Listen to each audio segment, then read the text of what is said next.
Bonjour à tous et bienvenue sur le Pingouin français. Donc voilà, on est de retour. 2017 est là. Et bon, pour commencer la nouvelle année, je vais faire une vidéo un peu moins standard et juste un peu plus vrac concernant donc ce qui s'est passé ces derniers mois, là où je n'étais pas là, et ce qu'on va faire dans les mois à venir.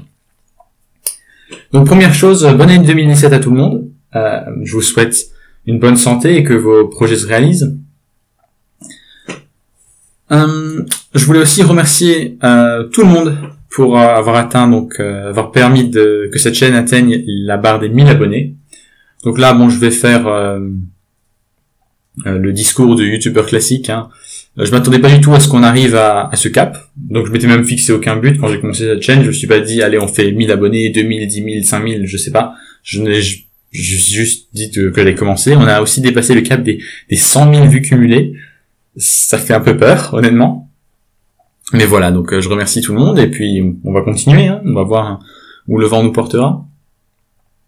Je tiens également à féliciter Fred Bézier, qui a également atteint la barre des 1000 abonnés. Voilà, 1279 précisément.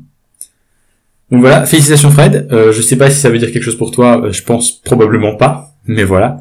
Donc si vous connaissez pas la chaîne de Fred Bézier, je vous recommande fortement d'aller la découvrir. C'est pas la même chose que ce que vous voyez sur ma chaîne, c'est un peu plus je sais pas, c'est différent. Si vous y allez, jetez un petit coup d'œil à la série des DGLFI ou des 10 tontons Fred. C'est des super vidéos franchement. Je suis pas tellement pour le distro bashing, mais bon, c'est quand même assez drôle. Et je pense que ça sera un petit peu plus sympa peut-être que d'écouter ma voix monotone parler. Donc je vais également féliciter Adrien Linuxtrix qui est sur le point d'atteindre les 1000 abonnés. Il en est à 947 actuellement et je vois que la cadence de vidéo a été très très élevée ces derniers temps. Bon, je sais pas comment tu fais, mais mais voilà. Donc si vous connaissez pas ces deux youtubeurs, je vous recommande aussi à aller les voir. Et je vois que le monde a continué à tourner pendant que j'étais pas là. D'ailleurs, j'ai atteint les 1000 abonnés alors que je postais aucune vidéo. Aussi, Baba Orom, il continue. Il y a des vidéos qui sortent même de plus en plus souvent. D'ailleurs, je remarque, avec une cadence un peu accélérée. Donc voilà. Donc le monde continue à tourner. Félicitations à tout le monde pour avoir atteint les caps.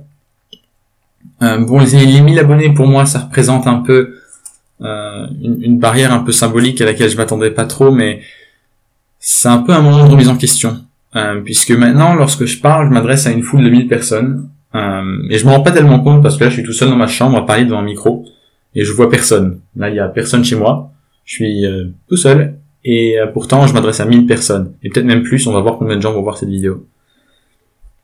Et je me rends compte aussi que mes connaissances en Linux sont pas suffisamment développées pour que je puisse me permettre de faire des grands tutos, des choses comme ça. Moi, j'ai pas étudié Linux en cours ou quoi que ce soit. Je suis pas informaticien, je suis pas administrateur système, je suis pas développeur, je suis rien de tout ça. J'ai découvert Linux quand j'avais, 10 ans peut-être. Je m'amusais à le mettre sur des PC que je réassemblais à partir d'autres PC que j'avais cannibalisés pour créer un truc qui fonctionne. Donc mon premier PC, c'était un PC que j'avais réassemblé avec un Celeron 2, je pense. Enfin, on l'appelait Celeron 2, mais c'était pas ça son vrai nom. Je crois que c'était Mendocino ou un truc comme ça. Avec 300 mégas de RAM. Un truc très très pourri qui était sur mon bureau à accrocher un vieux moniteur et je faisais tourner Linux là-dessus et j'essayais de voir à quel point j'arrivais à rendre la machine utilisable.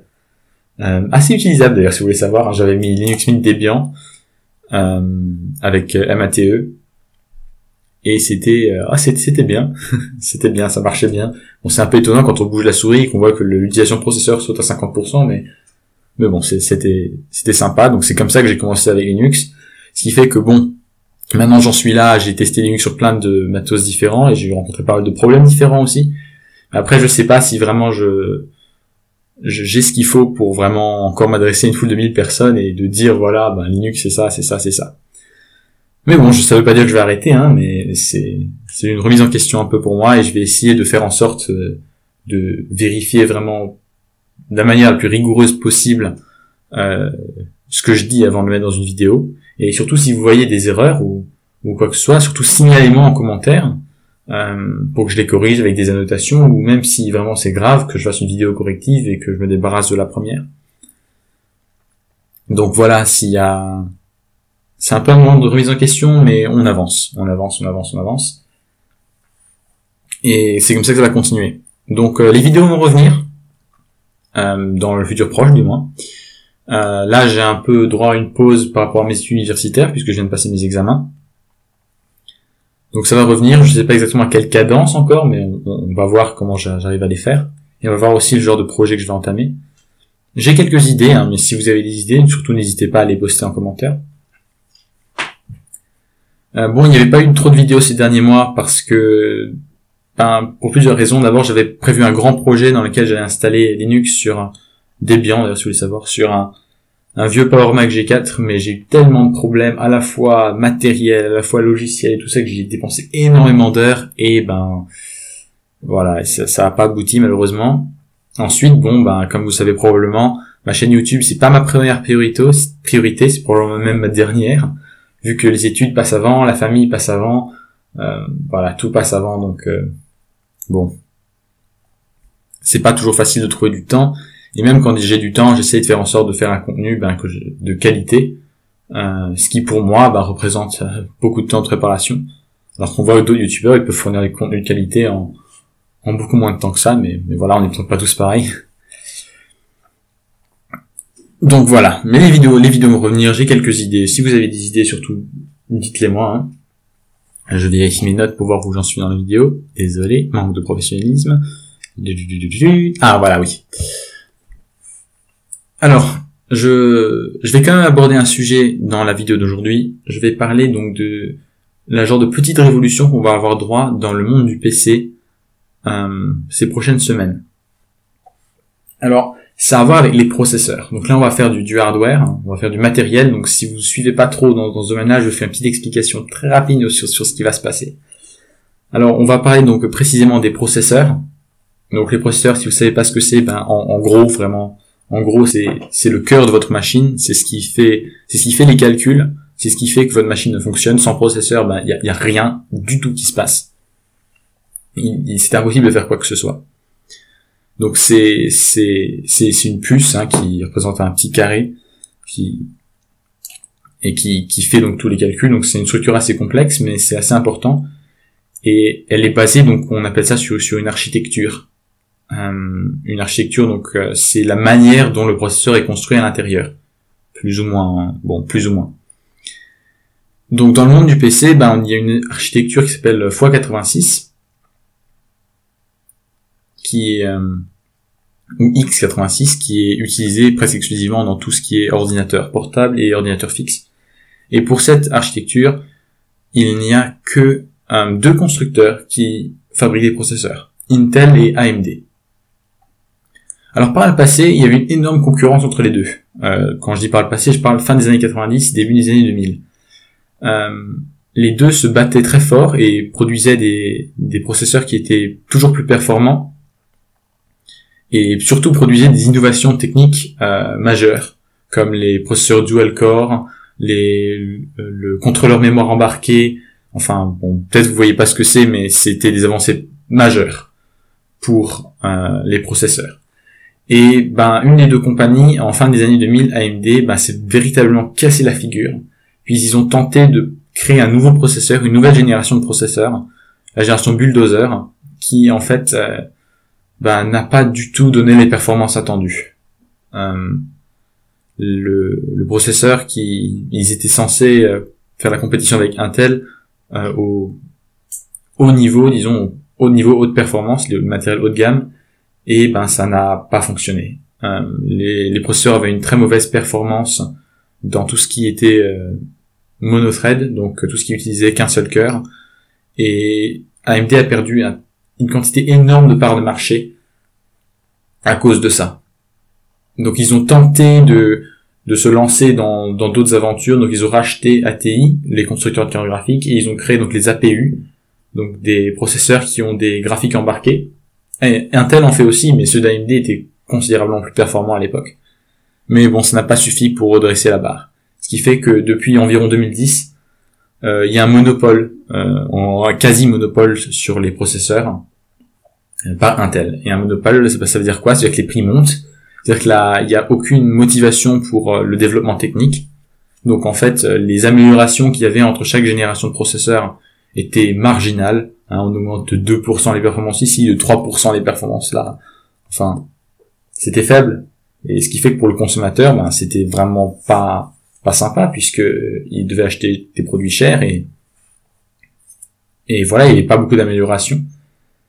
Mais AMD a travaillé donc durant ces 6 dernières années pour créer une nouvelle architecture, non pas une nouvelle architecture, mais un nouveau design radicalement différent pour refaire la compétition à Intel. Donc le design s'appelle Ryzen. Il devrait sortir dans les prochaines semaines, ou plus tard les prochains mois, et devrait donner une augmentation de performance considérable côté AMD. Et ça devrait relancer la concurrence et donc faire chuter les prix et recréer un certain développement technologique. On l'espère du moins. Alors d'après les informations qu'on a eues durant l'année 2016, il semblerait que l'architecture qu'ils proposent soit suffisamment performante pour faire la compétition à Intel, ce qui est une excellente chose. Donc si vous vous attendez pour construire un PC ou pour même en acheter un, attendez encore un petit peu que les processeurs AMD sortent et ensuite prenez votre décision. Parce que ça se pourrait bien que les prix chutent, que les performances augmentent considérablement. Donc vraiment patientez si vous le pouvez pour cette nouvelle génération de processeurs. Alors Linux devrait être prêt normalement pour AMD Zen. Normalement, les noyaux Linux, du moins, d'après ce que j'ai lu, devraient le prendre en charge sans problème. Donc voilà, donc on va tourner une page maintenant. Il va y avoir une toute nouvelle plateforme AMD qui va sortir, donc qui prend en charge toutes les nouvelles technologies, PCI Express 3, USB 3, DDR4, enfin tout ça quoi. Donc ça devrait être bien. Ça devrait être bien. Tout le monde espère du moins que AMD va pouvoir un peu reprendre du poil de la bête, parce que s'il se rate encore une fois, ça se pourrait assez bien qu'il fasse banqueroute, et là on va se retrouver avec un monopole pour les processeurs, ce qui serait catastrophique. Bon. Donc voilà, je voulais vraiment vous parler de ça, et on va voir donc ce qui va se passer. Donc si vous voulez une vidéo avec plus de détails précisément sur ce que c'est AMD Zen et la guerre des processeurs et tout ça, bah, je peux en faire une. Ça je connais, mais surtout dites-moi en commentaire ce que vous voulez voir. C'est plus votre chaîne que la mienne. Donc voilà, c'est vraiment ce que je voulais parler. Il y a d'autres choses qui arrivent, hein, les nouveaux graphiques. Mais bon, j'espère vraiment qu'il va y avoir des pilotes graphiques à la hauteur cette fois-ci pour Linux, parce que là, pour le moment, c'est vraiment pas la joie. Mais bon, voilà. Donc voilà, c'est la fin de cette vidéo. J'espère que ça vous a plu. J'espère que vous êtes contents que je revienne dans la vidéo. En tout cas, moi, je suis content. Dites-moi un peu ce que vous en pensez donc de cette entre guillemets guerre des processeurs là, si ça vous intéresse, si ça vous intéresse pas du tout, si vous aimez bien qu'on parle de hardware plus que de software, mais voilà. Je veux juste ajouter une dernière petite note pour les utilisateurs Windows. Si vous êtes un utilisateur Windows, et c'est pas grave si vous l'êtes, hein, on est sur une chaîne Linux, mais Windows n'est pas un gros mot ici. Sachez que les dernières générations de processeurs, donc Intel Kaby Lake et AMD Ryzen, ne seront compatibles qu'avec Windows 10. Donc si vous utilisez Windows 7 ou Windows 8.1, je vous dis pas que ça va pas marcher, mais il y aura pas de support. Donc voilà, il faudra passer à Windows 10. Ouais, voilà Microsoft qui nous refait encore des sales coups, mais c'est comme ça. Je pense que d'un point de vue de Linux, en tout cas, tout devrait continuer à fonctionner normalement. Mais voilà, si vous utilisez Windows, ça va être Windows 10, si vous avez les dernières générations du moins. Voilà, donc là, voilà, c'est vraiment la fin de la vidéo. Je suis content de revenir. J'espère continuer la vidéo très rapidement. Et moi, je vous dis, à la prochaine.